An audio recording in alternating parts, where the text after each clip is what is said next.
Spoonback crew, welcome back to Who Was Abraham Lincoln by Janet Pascal. This will be the last video in this series. I'm going to read chapters 9 through the end. I have some questions for you to think about as I read. I would like you to think about how the Civil War ended, what was the last battle, how did Abraham Lincoln die, and how do we know that Americans have honored Lincoln? What are some of the ways that Lincoln has been honored and his name has been remembered? Chapter 9, The War is Won. In 1864, Lincoln's first term as president was coming to an end. There was supposed to be an election in November, but was it possible to hold an election during a civil war? Lincoln's advisors suggested putting it off until the war was over. He refused. "We cannot have free government without elections," he explained. So a campaign began. Although people in the rebel states would not be voting, Lincoln's opponent was George McClellan, the general who wouldn't fight. In his speeches, McClellan hinted that he would be willing to compromise to end the war. Lincoln was not at all sure he would win the election. Many Americans were fed up with the war. They were ready to vote for anyone.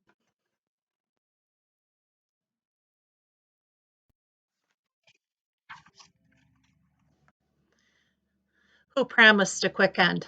But Lincoln knew that the soldiers supported him, so he made sure they were able to vote. Then, right before the election, the Union won some huge victories. General William Sherman, who had been trained by Grant, captured Atlanta. General Philip Sheridan, also trained by Grant, won a series of battles in the Shenandoah Valley.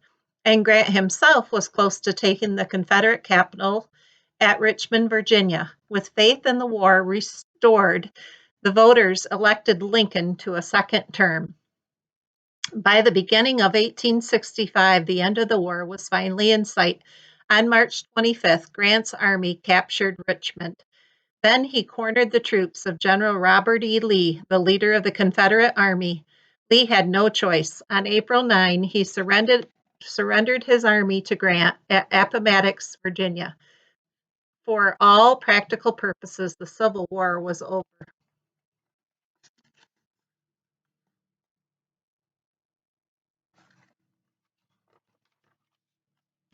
Lincoln was not present for the surrender. The two generals met in a courthouse. Grant was careful to treat Lee generously. He knew that was what Lincoln wanted. The defeated soldiers would not be paraded through the streets or mocked. They would even be allowed to keep their horses, and Grant arranged for food to be given to the starving Confederate troops. Back in Washington, excited crowds surrounded the White House. Everyone was calling for Lincoln. Tad was given a big cheer when he appeared at the window waving the Confederate flag. Then Lincoln arrived. He asked the band to play the Southern song, Dixie. He had always liked the tune, he said, and now the song belonged to the whole country again. Lincoln had been planning for this day for a long time. Bringing back peace was even more important than waging war, and it was going to be just as difficult. With Lincoln's encouragement, Congress passed the 13th Amendment to the Constitution. This amendment would outlaw slavery everywhere in the United States. In his second inaugural speech, Lincoln had said that he wanted to welcome the rebel states back to the Union. But as he spoke to the crowd outside the Capitol building, not everyone was cheering for him. A photograph shows John Wilkes Booth and his comrades standing nearby. These men were already plotting to kill the president.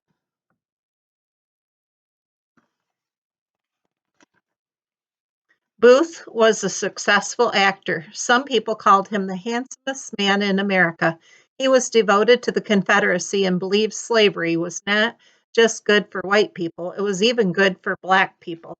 He despised Lincoln, who he thought was rude and uncultured. He was sure Lincoln was destroying the country. After a month into his second term,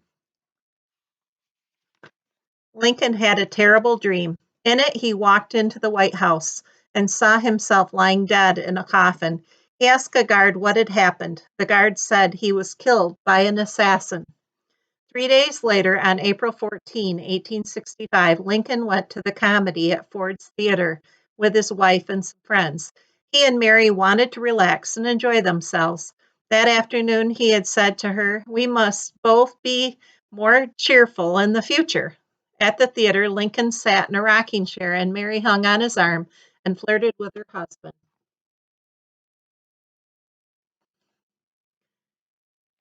John Wilkes Booth learned Lincoln was going to be at the theater. Booth had acted there and knew his way around the building, so he had no trouble getting in and sneaking upstairs to the president's private box. He crept up behind Lincoln and fired his gun. The sound of Booth's gunshot was drowned out by laughter from the audience. Booth escaped by leaping dramatically to the stage. This was a showy move he had often used when he was acting. Lincoln did not die immediately. He was carried from the theater to a house across the street. The bed there was so small that the tall president didn't fit on it. He had to be propped up on pillows. Surrounded by his family, doctors, and advisors, he lay in a coma for 9 hours. At 7:22 the next morning, Abraham Lincoln died. He was 56 years old.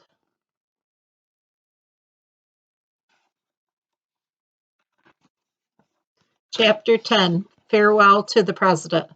John Wilkes Booth was never brought to trial. A few days after the shooting, his hiding place was discovered.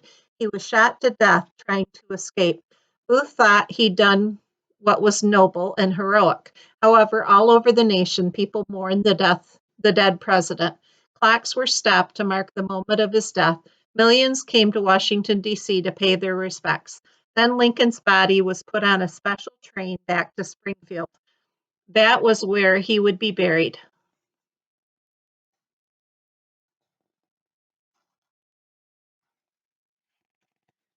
His son Willie's coffin was dug up and traveled along with him. The train retraced the route Lincoln had taken when he first came to Washington as the president. At each stop, there were elaborate parades with the coffin mounted on a wagon. Sometimes the lines were 3 miles long. People waited hours for the chance to say goodbye to the president they had loved. Mary Lincoln never really recovered from the shock of her husband's death. She was too upset to go to the funeral. Even now, people criticized her. They said when she left the White House, she took things that didn't belong to her. Her later life was not happy. Tad's death, probably from tuberculosis at age 18, was a terrible blow. Of all her children, only Robert lived to be an adult, but he and Mary did not get along. For a while, he had her locked up in a hospital, claiming that she was insane. Robert had a long career as a lawyer and diplomat. He had 3 children and several grandchildren. Robert lived to be 82, dying in 1926. Today, 200 years after his birth, Abraham Lincoln is more honored than any other president, except perhaps George Washington. He appears on the penny and the $5 bill.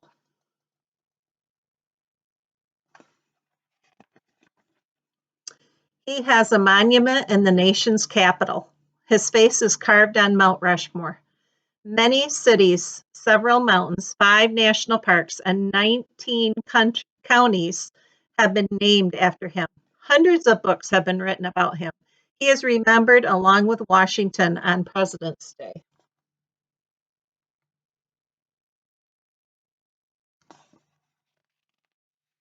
Almost from the moment of his death, Lincoln became a larger than life figure. People saw him as a kind of saint. Of course, he was just a man. He made mistakes and he held some opinions that are hard to accept today. But it is clear he was no ordinary man. He kept the country together during the darkest of times. America was lucky to have him.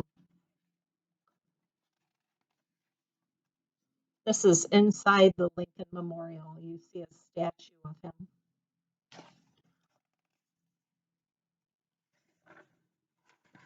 I'm just going to read to you the Gettysburg Address, the famous speech that he made. 77 years ago, our fathers brought forth on this continent a new nation, conceived in liberty and dedicated to the proposition that all men are created equal. Now we are engaged in a great civil war, testing whether that nation or any nation so conceived and so dedicated can long endure. We are met on a great battlefield of the war. We have come to dedicate a portion of that field as a final resting place for those who here gave their lives that the nation might live. It is altogether fitting and proper that we should do this. But in a larger sense, we cannot dedicate, we cannot consecrate, we cannot hallow this ground. The brave men living and dead who struggled here have consecrated it far above our poor power to add or detract. The world will little note nor long remember what we say here, but it can never forget what they did here. It is for us, the living, rather, to be dedicated here to the unfinished work which they who fought here have thus far so nobly advanced. It is rather for us to be here dedicated to the great task remaining before us, that from these honored dead we take increased devotion to that cause for which they gave the last full measure of devotion, that we here highly resolve that these dead shall not have died in vain, that this nation under God shall have a new birth of freedom, and that the government of the people, by the people, and for the people shall not perish from the earth. So you can tell why people were so inspired by this speech to keep America together and not allow it to be divided and to treat all its citizens well. So I've enjoyed this book. I don't know about you, but it's really cool. It has some timelines in the back of it in case you ever are able to borrow it from the library. Um, it's pretty cool. So I'm excited. This is spring break week, but next week we're going to be getting Google Classroom together for our second graders. And I'm excited to see what content we're going to choose for that. And that'll be forthcoming in the next few weeks for you so that we can finish the school year together online. I wish it could be together in our classroom, but we need to keep everyone safe. So we're going to have to be happy to be together online. And hopefully I can bring your plants to school and you can pick them up when you pick up the rest of your things. So this is a hug from me to me from me to you. Love you. Bye.